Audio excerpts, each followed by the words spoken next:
मैं बता देती हूँ कि एग्ज़ैक्टली इस पार्ट में आप क्या देखने वाले हो, ठीक है? जिसके लेखक है, रचयिता है रामेश्वर दयाल दुबे। रामेश्वर दयाल दुबे ने सोना और लोहा ये 2 पात्र लिए हैं, ठीक है? जो निर्जीव है पर उसमें जीव डाल दी है। जीव डाल दी यानी उनमें मानवीयता किरण किया है। जैसे कि आपको कुछ दुःख होता है, तकलीफ होता है तो आप अपने दोस्तों को बताते हो, पेरेंट्स को बताते हो। सेम इसी तरह से रामेश्वर दयाल दुबे ने यहाँ पर सोना और लोहा दोनों में जान है, प्राण है, जीवित है और वो उसी तरह से बातचीत करते हैं जिस तरह से आप अपने दोस्तों से, अपने पेरेंट्स से बात करते हैं, ठीक है? तो यहाँ पर दोनों के बीच में संवाद होता है, बातचीत होती है। इस चीज़ को लेके कि मैं बहुत ज़्यादा सुपीरियर हूँ और तुम रहे लोहे, ठीक है? तो यहाँ पर अपने आप को सर्वश्रेष्ठ बताने का होड़ चल रहा है। होड़ यानी कि मैं सर्वश्रेष्ठ हूँ, मुझसे ब मुझ मुझ मेरा ही पूरे विश्व में माँग है, इस बात को लेकर सोने में क्या आ जाता है, घमंड आ जाता है, ठीक है?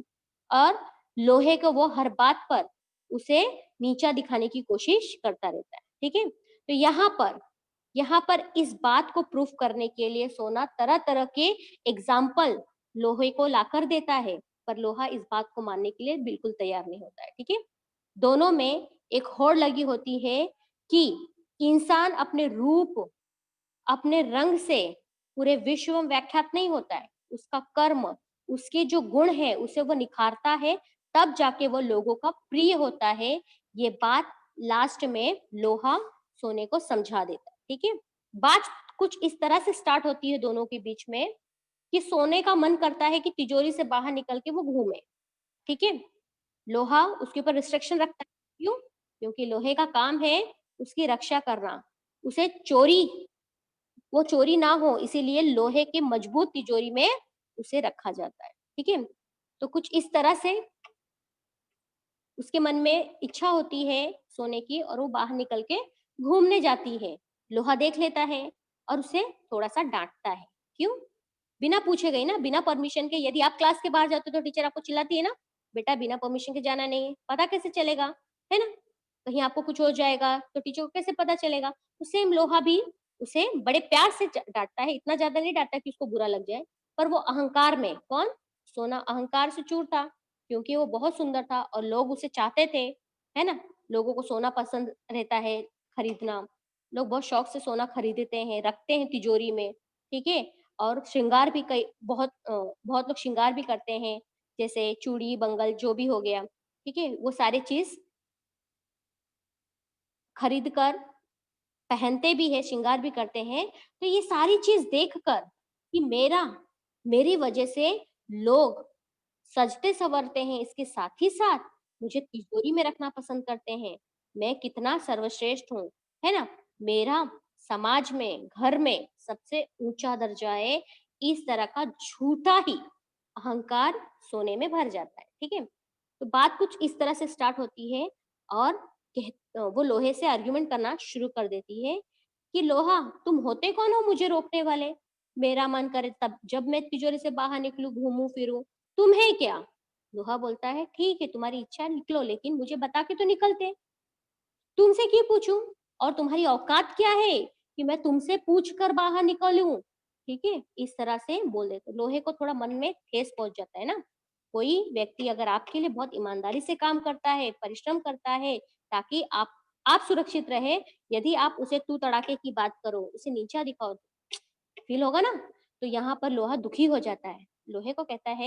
लोहा कहता है सोने से कि ऐसा बोलना सही नहीं है, आप गलत बात कर रहे हो। आपको ऐसा नहीं बात करना चाहिए। बहुत ऑनेस्टली वह जवाब देता है। फिर उसके बाद होता क्या है? उसके बाद यूँ होता है कि लोहा बोलता है कि आप इस तरह से बात मुझसे मत करो और सोना कहता है कि नहीं, तेरी क्या कीमत है? मेरी जो कीमत है ना, वह 20,000 रुपए से ज़्यादा है और तू 15 और 20 रुपए का। यहाँ पर किसी की तुलना अगर पैसे से किया जाए, तो ये बहुत ही बुरी बात है। तो सोना कहता है कि कोई भी व्यक्ति हो या कोई भी वस्तु हो, उसकी तुलना पैसे से बिल्कुल नहीं करनी चाहिए, ये गलत है। ये देखना चाहिए कि वह चीज कितना उपयोगी है, कितना काम आता है। उसके बाद सोना फिर से आर्ग्यूमेंट करती है कि उपयोगी, इसका मतलब क्या? उपयोगी क्या, मैं उपयोग में नहीं आती? लोग मुझे पहनते हैं, मेरे से श्रृंगार करते हैं, तेरा क्या प्रयोग है वो तो मुझे बता। लोहा कहता है, भले ही तेरे से सब श्रृंगार करते हैं, लेकिन मैं लोगों के काम काज में हाथ बटाता हूँ, मैं लोगों की मदद करता हूँ, काम काज में हाथ बटाता हूँ। अगर मैं ना रहूं तो क्या होगा कि किसी को खाने के लिए रोटी ना मिले। कहने का मतलब ये है कि सोना कहता है कि यानी तू लोगों का काम में हाथ बटाता है और लोग मुझे पसंद नहीं करते, तेरा कहने का मतलब ये है? बोलता नहीं नहीं, ये बात नहीं, लेकिन तू जिस तरह से गुस्सा कर रही है, जिस तरह से तू अहंकार दिखा रही है, ये गलत है। ठीक है? तो यहाँ पर दोनों का आर्ग्यूमेंट होता है और दोनों झगड़ने लगते हैं। ठीक है? एट लास्ट जब रियलिटी का एग्जाम्पल लोहा देता है तो सोना समझ जाता है कि अरे बाप रे, तुम इतना मेहनत करते हो और लोग, मुझसे तो मेहनत नहीं होता भैया। लास्ट में वह अपने बोले गए, मतलब अपने द्वारा जो भी शब्द उसने लोहे के लिए प्रयोग किया था उसके लिए वो शर्मिंदा होती है और कहती है कि मुझे माफ कर दो भैया, अब आज के बाद मैं बिना आपके परमिशन से बाहर नहीं निकलूंगी। ठीक है? तो उसका पूरा घमंड चूर चूर हो जाता है, क्योंकि यहाँ पर सोना सिर्फ और सिर्फ जो अमीर लोग होते हैं वही खरीद पाते हैं। ठीक है? और जो राजा महाराजा है उनका वह प्रिय है, लेकिन लोहा गरीबों का, ठीक है, वो खेती में काम करता है और जो मूल्यवान चीजें हैं उसकी रक्षा का भार भी किसके ऊपर होता है? लोहे के ऊपर होता है। इस तरह से यहाँ पर इस पाठ का अंत होता है। ठीक है? यहाँ तक सबको समझ में आ गया है बेटा? सोना और लोहा। सोना, वार्तालाप स्टार्ट होता है। मैं स्वर्ण, मैं सोना, मेरी भी क्या शान है, जिसे देखो मुझे चाहता है, मेरे गुण ही ऐसे हैं। ठीक है? ये संवाद के पहले लोगों के बीच में आर्ग्यूमेंट हो चुका होता है, इसके बाद इंपॉर्टेंट संवाद स्टार्ट होता है। ठीक है? सोना अपने बारे में तारीफ करते हुए लोहे के सामने बोलती है कि मैं क्या हूं? स्वर्ण हूं, मैं सोना हूं, मेरी भी क्या शान है, जिसे देखो मुझे चाहता है, मेरे गुण ही ऐसे हैं। लोहा, नमस्ते, सोना को कहता है, नमस्ते, क्या कह रहे थे? मेरा रूप ही ऐसा है, मेरे गुण ही ऐसे हैं। सोना, मैं क्या झूठ बोल रहा हूं? इस तरह से सोना लोहे को जवाब देती है। मेरा चमकता पीला रंग देख, संसार में मैं सबसे सुंदर हूँ। इस तरह से सोना और स्पष्ट रूप से अपने बारे में बताती है कि मेरा जो रूप है ना, कैसा है? चमकता पीला रंग है ना, इसकी वजह से पूरी दुनिया मेरी तरफ आकर्षित होती है। संसार में मैं ही सबसे सुंदर हूँ। इस तरह का अहंकार भरे वाक्य में वो कहती है। लोहा, सोने, पहले ये तो बता कि तू तिजोरी से बाहर क्यों आया? लोहा थोड़ा परेशान रहता है, वो समझ नहीं पाता कि लोहा कि सोना किस तरह से तिजोरी से बाहर आया। लाख बार कहा कि तेरा बाहर आना खतरे से खाली नहीं। ऐसा क्यों कहा लोहे ने? क्योंकि सोना है, कीमती भी है ना? बाहर अगर लापरवाही से वो बाहर निकलती है तो वह चोरी हो जाएगी, है ना? कोई भी उसे चुरा लेगा, गुम हो जाएगी। तो इस तरह से लोहा उसकी चिंता करते हुए कहता है कि तुझे लाख बार कहा कि तेरा बाहर आना खतरे से खाली नहीं, मगर तू मानता ही नहीं। तेरी रक्षा का भार मुझ पर है। यहाँ पर सोना को समझाते हुए लोहा कहता है कि तेरी रक्षा का भार मुझ पर है, तू बिना बताए मत आया कर। सोना, राजा की रक्षा उसके नौकर चाकर करते ही हैं। अहंकार से भरी हुई सोना फिर से कहती है कि राजा और महाराजाओं की रक्षा तो उसके नौकर चाकर तो करते ही हैं, इसमें कौन सी बड़ी बात है? लोहा को थोड़ा सा हट हो जाता है। लोहा कहता है, अच्छा, तू राजा और मैं नौकर, मेरे एक चांटे से तेरा रूप बदल जाएगा। चल भीतर। यहाँ पर लोहा कहता है कि अच्छा तू राजा अपने आप को राजा कह रही है, एक लोहे का चांटा तुझे अगर लग जाएगा ना तो तेरा पूरा नक्शा ही बदल जाएगा। क्योंकि अब तक वो बर्दाश्त कर रहा था पर अब बर्दाश्त से बाहर हो गया, इसलिए लोहा उसे जवाब देता है कि चल अच्छा भीतर चल। सोना, भले ही तुम मुझसे बड़े हो। सोना अपोज करती कि तुम मुझसे भले ही बड़े हो मगर मुझे डांटने का तुम्हें कोई अधिकार नहीं। यहाँ पर फिर से वह अपनी कीमत बताते हुए, मार्केट वैल्यू बताते हुए यहाँ पर फिर से लोहे को क्या करती है, नीचा दिखाती है, शर्मिंदा महसूस करवाने की कोशिश करती है। भले ही तुम मुझसे बड़े हो, यहाँ पर वो स्पष्ट रूप से कह देती है कि लोहा, उम्र में भले तुम मुझसे बड़े हो पर मुझे डांटने का अधिकार तुम्हारे पास नहीं है। मेरे 10 ग्राम का मूल्य 25,000, तो तुम 25-30 रुपए में किलो के हो। मेरे 10 ग्राम का मूल्य ही 25 से 30,000 रुपए होते हैं, लेकिन तुम 1 किलो 25 से 30 रुपए में बिकते हो। लोहा, रुपयों में किसी वस्तु का मूल्य लगाना व्यर्थ है। यहाँ पर लोहा स्पष्ट रूप से उसे समझा देता है कि किसी भी चीज का, किसी भी वस्तु का रुपए से तुलना करना ये व्यर्थ है।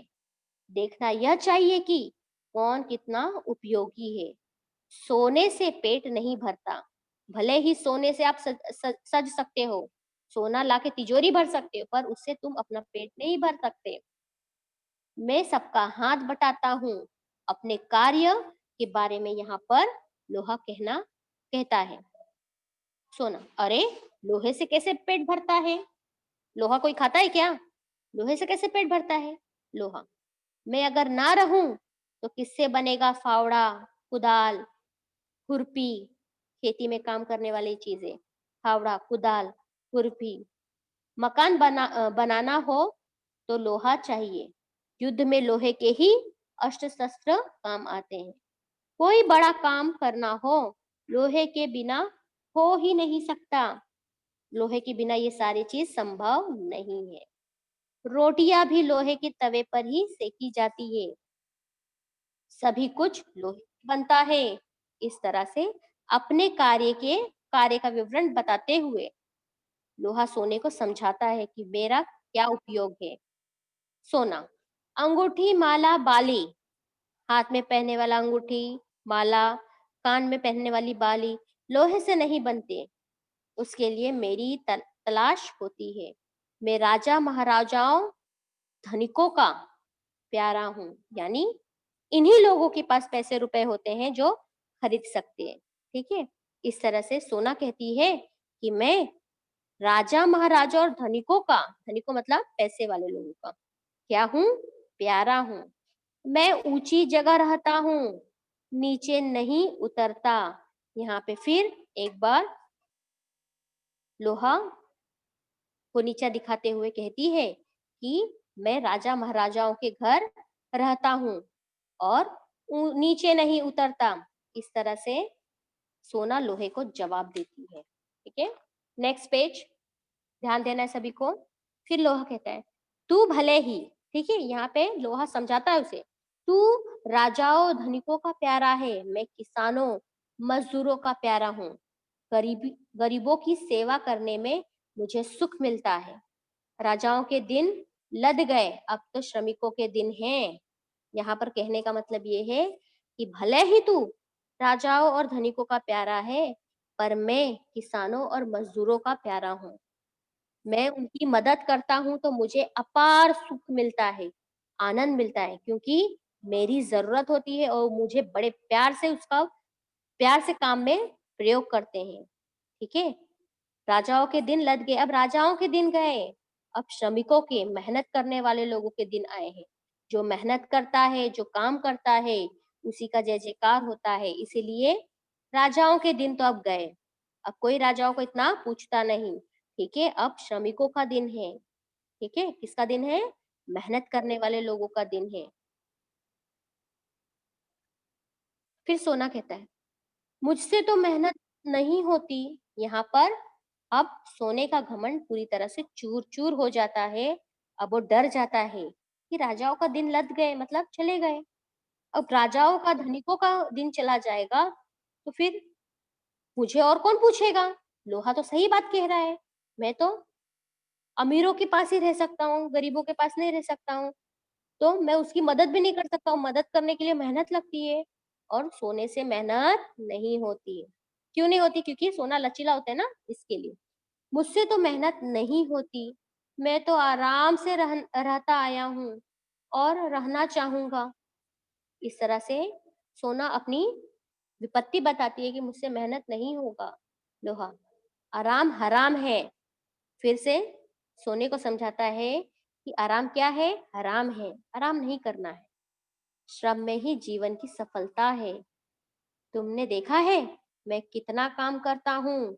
मैं कल कारखानों में दिन रात काम करता हूँ, बड़े बड़े कारखानों में। देखिए, बड़े बड़े मशीन लोहे के बनते हैं, वो दिन रात वहां पे काम चलता रहता है। तो यहाँ पर लोहा बताता है कि आराम हराम है और श्रम में ही जीवन की सफलता छुपी होती है। तुमने तो देखा होगा कि बड़े-बड़े कारखानाओं में दिन रात मशीन चलते, तो मशीन किसके बनते हैं? लोहे के बनते हैं और दिन रात उसमें काम होता रहता है ना? तो मैं कितना काम करता हूँ? इस तरह से लोहा अपने काम काम के बारे में बताता है। जो काम करेगा उन्हीं का सम्मान होगा, है ना? सोने से कारखाने में मशीन्स वगैरह तो नहीं बनाए जाते, लेकिन लोहे से बनाए जाते हैं।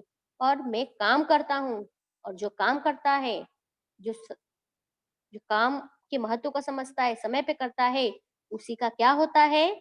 सम्मान होता है, उसी को इज्जत मिलती है। इस तरह से लोहा अपने कार्य का विवरण देते हुए उसकी कितनी सम्मान है, इज्जत है, प्रतिष्ठा है समाज में, वो बताता है लोहा। तो मेरा अब क्या होगा दादा? यहाँ पे तू तड़ाके की बात अब विनम्र में आ गई, ठीक है? उसके पहले सोना तू तड़ाके की बात कर रहा था, डिसरिस्पेक्ट देके लोहे से बात कर रहा था। अब इस लाइन में लोहे का घमंड पूरी तरह से चूर-चूर होकर खत्म हो गया। अब वो विनम्र स्वभाव से आ गया, क्योंकि उसे पता चल गया कि बिना मेहनत किए किसी को भी इज्जत नहीं मिलती, ठीक है? तो यहाँ पर तो मेरा अब क्या होगा दादा? मुझे घबराहट हो रही है। लोहे के काम के बारे में जानते ही सोना पसीना पसीना हो गया और वो घबरा कर दादा से पूछता है कि अब मेरा क्या होगा? लोहा, तू डाल डाल में पात पात। यहाँ पर लोहा उसे समझाता है, क्योंकि वो अब देख लिया कि अब सोने में घमंड नहीं रहा। अब वह अपनी गलती का पश्चाताप कर रहा है, तो मुझे अभी इसका सपोर्ट करना चाहिए। लोहा उसे आश्वासन देता है, तू डाल डाल मैं पात पात, डर मत सोने, मैं सदा तेरी रक्षा करता आया हूँ, आगे भी करूंगा। मगर अब तू घमंड करना छोड़ दे, ठीक है? हर बार तू घमंड में आकर कुछ ना कुछ ऐसा कर देती है जिसकी वजह से मुझे हर्ट होता है।